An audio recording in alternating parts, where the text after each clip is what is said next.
welcome back to What Are You Reading? The podcast by the Public Library of Mount Vernon in Knox County. I'm Christy. And I'm Katie. And today our special guest is Nikki. She works on our children's floor, does a lot of awesome programs you've probably already seen on our YouTube channel. If not, check them out. They'll be down below. And today we're going to be talking about White Stag by Kara Barbary. Sorry if we pronounced that wrong, Kara. And the second book, The Goblin King. So we have not read it. And we're trying to get people interested, right? And I think, first of all, super excited. This is a YA. Yeah. This is our first YA we've talked about on this channel. So. Oh, nice. Aside from Harry Potter, but I consider that probably middle grade into YA. Yeah. So, give us a little brief, rundown introduction. Okay. To White Stag. Well, this one being the first one, it's basically, it comes across this young girl, and she's raised by this really terrible terrible goblin person or whatever. Mm-hmm. And that's a whole other thing with that, and just all the trials and stuff that she goes through, and which ends up leading to this, but she ends up, I don't want to give too much away, it's building up to becoming the White Stag. Okay. Which you would have to read the book to know what that actually means. It's this big legend, and then of course the Goblin King is the other half of that. It's almost like a yin and yang thing, I guess, in a way. Okay. So, but yeah, the characters are amazing. She does a really good job. So, yeah. Okay. Well, I had read, we both did a little bit of research, and I had read about Jenica, I believe is the main character, that she's the only survivor from a massacre of her village, right? So we've got a lot of that survivor guilt type thing going on, right? And she ends up serving... as a servant, this other goblin or whatever, which his name is, I always have to write Lydian. I don't know why I can't remember that. She's basically in service to him, and he is just terrible. He's just absolutely terrible. But she does a really good job of describing all the characters as far as that, you know what I mean? Sure. So really good character development. Yeah. Oh yeah. Did you get easily wrapped up in it? Because fantasy can be hard to get into, right? Yeah. So yeah.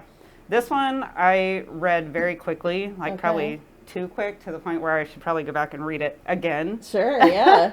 So then when it came to the second one, I really took my time with it, you know. So and they're just good. That's so awesome. It was easy to follow along with this one. It really just opens up. She goes into this world. It's the permafrost. Okay. Which is exactly what it sounds like. You know what I mean? It's basically extremely cold and there's treacherous, land and all this kind of stuff. But goblins, basically, that's where they live, and they're fine or whatever. So and she's able to be a part of that as well. So. Ooh, yeah, that's interesting. And I should mention too that I read that even though she's basically stolen and put into servitude by the current Goblin King at that time, she herself had been raised to be the male heir since they didn't have any male children, right? So she's incredibly capable hunter. All the stuff, warrior, all of that. So we definitely have a strong female lead. Yeah. Absolutely. In this, right? Yeah. Okay. Yeah. That's exciting. Which shows and builds her up to what she ends up becoming. Oh, sure. And that it flows into this one, I think, fairly well of what she's becoming and gets to become. And then I know there's going to be a third one. I imagine this is going to be a trilogy because just how it went. So, great. Okay. So there's something to look forward to if you do get into the series. Right. But there's still probably you more will. coming. Yeah, it sounds like you totally will. So I could read them all. So yeah. So is there a span of time between the first book and the second book, or does it just go directly from one to the other? There's definitely a span of time because when I first started the second one, it was a little tricky because there was a new character that I instantly fell in love with. She was fantastic, and they were really close. I don't know. I know I read the books, but I can't pronounce the main character's name. What did you say it was? We thought it was Jenica. I thought it was Again, Jenica as well. Kara, so sorry if we're wrong. Yeah, but- Jenica. Yeah. Yeah. I was saying like Janek or Janake or something, but I'm like, Sure, I like yeah, Jenica yeah. better. But yeah, so I feel like there was at least about a year's time of what she was becoming and trying to become and trying to embrace the powers, basically, I guess, is how you would look at that. But yeah, she became really close to this other character in the second one. You know, and they talk about how close they are and stuff right off the rip.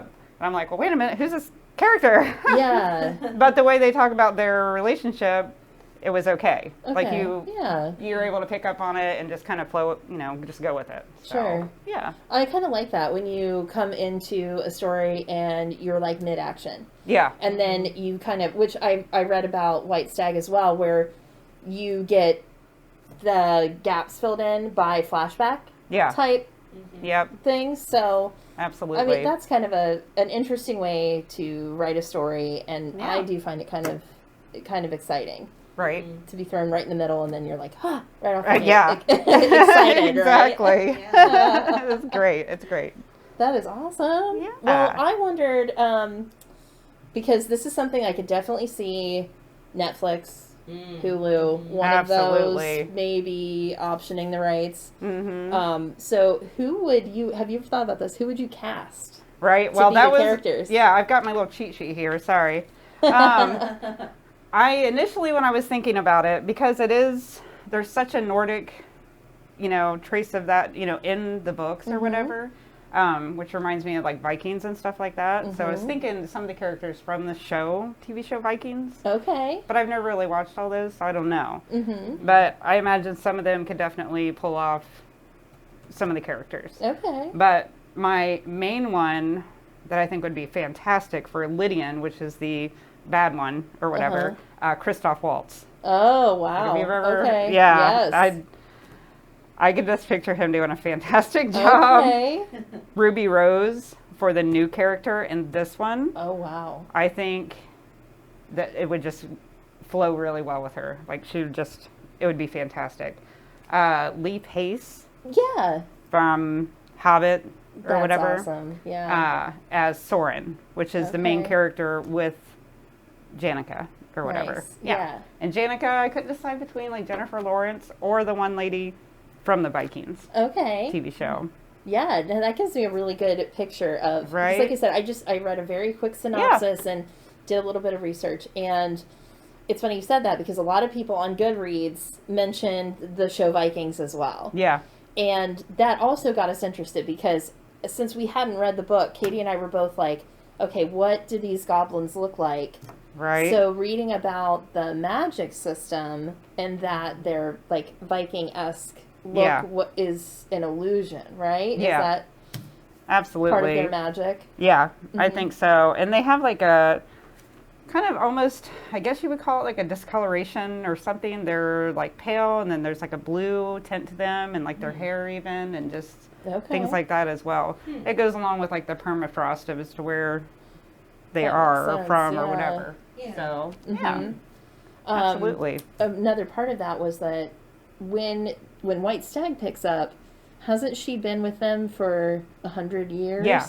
So Yeah. so permafrost kind of she's frozen in time as well. Like she's not aging. And see, and that's exactly, and that's where, and I did read a couple reviews because I was just kind of curious. Yeah. And that's what some people had said. They felt like some of her thoughts and things like that were coming off as like, because it is a young adult book, and because she is still a teenager, Sure. basically. You know, Yeah. that some of her thoughts and her words and things are coming off as that, and it's like, even though she had been around for 100 years, but it's like, well, she is still basically that teenager, Yeah. you know? Yeah. She's gone through all the stuff and survived a lot of things, but she's still kind of stuck in that time just a little bit. Yeah. I think that's what I kind of got from it. So yeah, Yeah, that makes sense that she would be kind of frozen in time, Yeah. right? Like, yeah, I could see that being an explanation as to why it seems like, oh, she's reading childish. Yeah, well, yeah. Well, yeah, because she's stuck.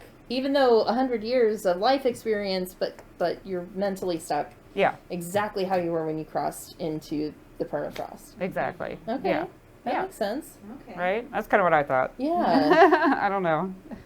Yeah. Well, would you recommend this to our audience? Absolutely. To anybody. Yeah. You know what I mean? There might be some parts as far as some of the language can be, you know, it's got some, I guess, some language in there that might be a little Sure. bit much.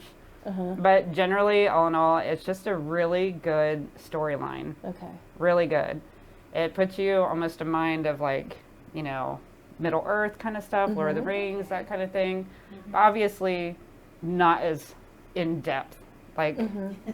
that. One of the questions you got, you know, whatever, was about Yeah. who, if I could have it, someone else like write the story with all the stuff. Mm-hmm. You know, it'd definitely be Tolkien. Wow. You know, Yeah. absolutely, like hands down. That's awesome. She did fantastic, but Yeah. if you really want that full force detail and like Mm-hmm. the maps and really know like all the stuff and everything, yeah. Yeah, and I could see that being something that maybe she would do down the line. Right.